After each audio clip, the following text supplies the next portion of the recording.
Good morning and welcome to TOI Japan Market Radio.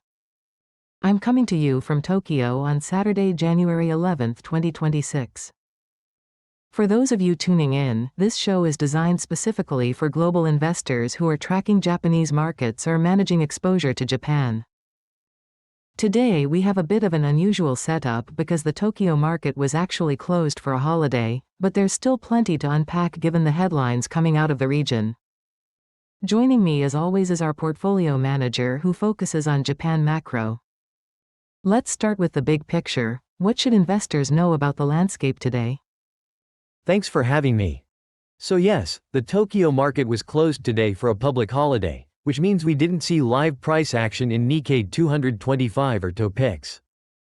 However, the context around Japan remains critical because of what happened in global markets and some of the corporate developments we're seeing.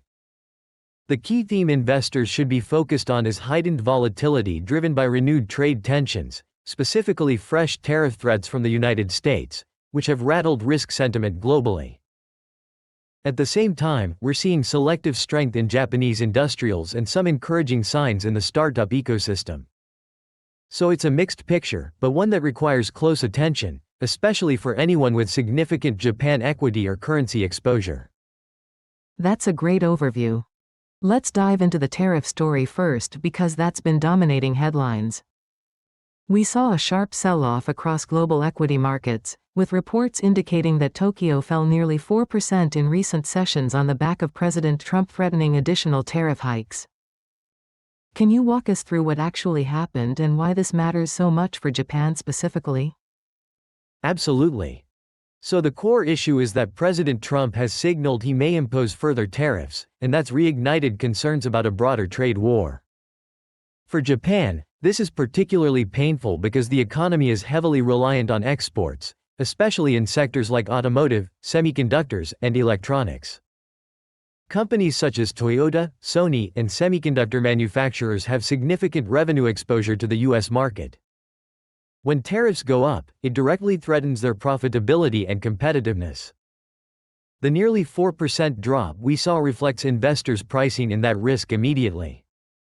It's not just about the direct impact of tariffs, it's also about the broader risk-off sentiment that comes with trade uncertainty. And when you talk about risk-off sentiment, that typically has implications beyond equities, right? What are you watching on the currency side and in Japanese government bonds? Exactly. On the currency side, risk-off environments tend to strengthen the yen because it's viewed as a safe haven asset.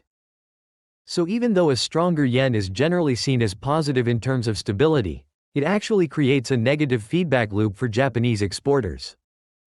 A stronger yen makes their products more expensive overseas, which further pressures margins. So you have this dual headwind, tariffs threatening demand, and currency appreciation threatening pricing power.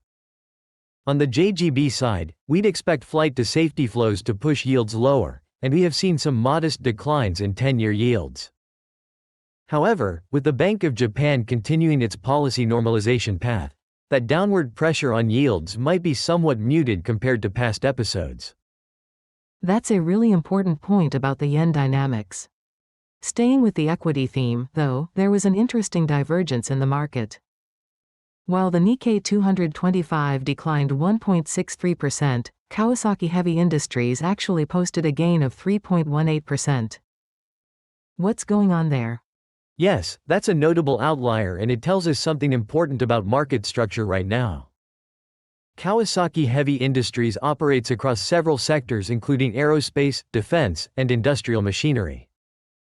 The fact that it rallied while the broader index fell suggests that investors are selectively rotating into stocks with exposure to Japan's strategic priorities, particularly defense spending and capital expenditure in infrastructure and industrial automation.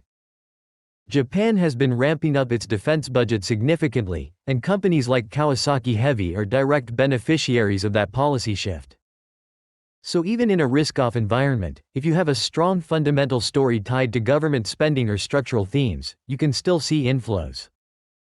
That makes sense, especially given the geopolitical backdrop in the region. Shifting to corporate news, there was an interesting development in Japan's startup ecosystem. Mugen, which is a robotics software company, has topped the fundraising rankings for Japanese startups. Why does that matter for investors looking at Japan from a macro perspective? This is actually a very encouraging sign for Japan's longer-term growth narrative. Mugen specializing in robotics software is significant because it aligns perfectly with Japan's strategic push to address labor shortages through automation and artificial intelligence. The fact that a homegrown startup is leading fundraising rankings indicates that there's growing investor confidence in Japan's innovation ecosystem. Historically, a lot of Japanese talent and capital flowed to Silicon Valley, but we're seeing signs that the domestic venture capital environment is maturing. This is important because it supports higher value-added sectors, which Japan needs to offset the challenges of an aging population and slow productivity growth. And in terms of market impact, how should investors think about this?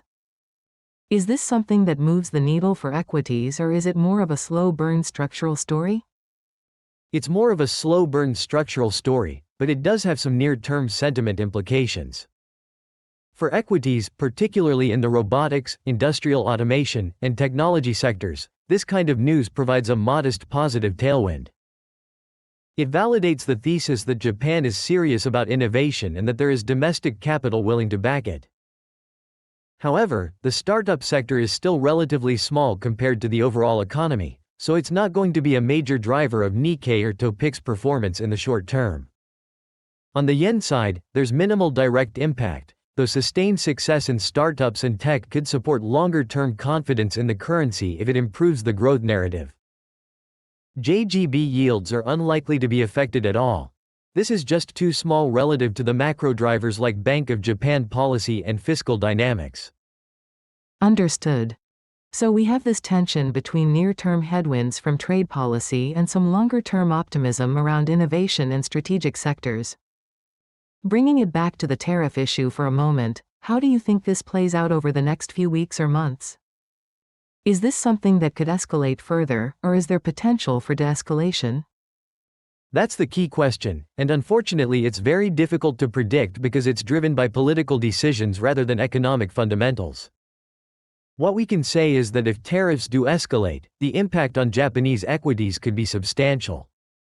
Export-heavy sectors would see earnings downgrades, and that would weigh on index performance. We'd also likely see continued yen strength, which, as I mentioned earlier, creates that negative feedback loop.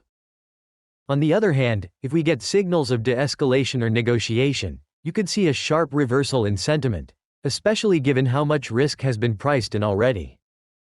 For now, I think investors need to be prepared for elevated volatility and should be focusing on companies with strong domestic demand exposure or those tied to structural themes like defense and automation, which are less vulnerable to trade disruptions. That's very practical advice. One last thing before we wrap, what about the Bank of Japan? We've talked about normalization, but given this tariff shock and the equity sell-off, does that change the calculus at all for BOJ policy? It's a good question. The Bank of Japan has been very cautious in its normalization process, and they're certainly aware of external risks like trade tensions. However, their primary focus right now is on domestic inflation dynamics and wage growth. If we see sustained yen strength and equity weakness that starts to weigh on domestic confidence, that could give them reason to pause or slow the pace of tightening. But I don't think a single episode of risk-off driven by external factors is going to derail their overall policy path. They've been signaling patience, and I expect they'll continue to be data-dependent rather than reactive to short-term market moves. That makes sense. So to recap for our global investor audience today, Japan's market was closed for a holiday, but the context is anything but quiet. We have significant trade uncertainty creating headwinds for exporters and driving volatility in both equities and the yen. At the same time, there are pockets of strength in industrials tied to defense and strategic spending, and we're seeing encouraging signs in the startup ecosystem with companies like Mugen leading fundraising. The Bank of Japan remains on a gradual normalization path, but they're watching external risks closely. That's a good summary. I'd just add that for anyone with Japan exposure, the key in this environment is diversification across sectors and staying focused on structural themes that have government or demographic support, rather than being overly concentrated in export-sensitive names. Volatility is likely to persist, but Japan still offers compelling opportunities if you're selective. Great insights as always. If you're a global investor tracking Japanese markets or managing exposure to the region, we hope this daily briefing has been useful. Please consider subscribing if you'd like to stay updated on Japan's equities, currency, and policy developments. Thanks for joining us today, and we'll be back with more analysis soon.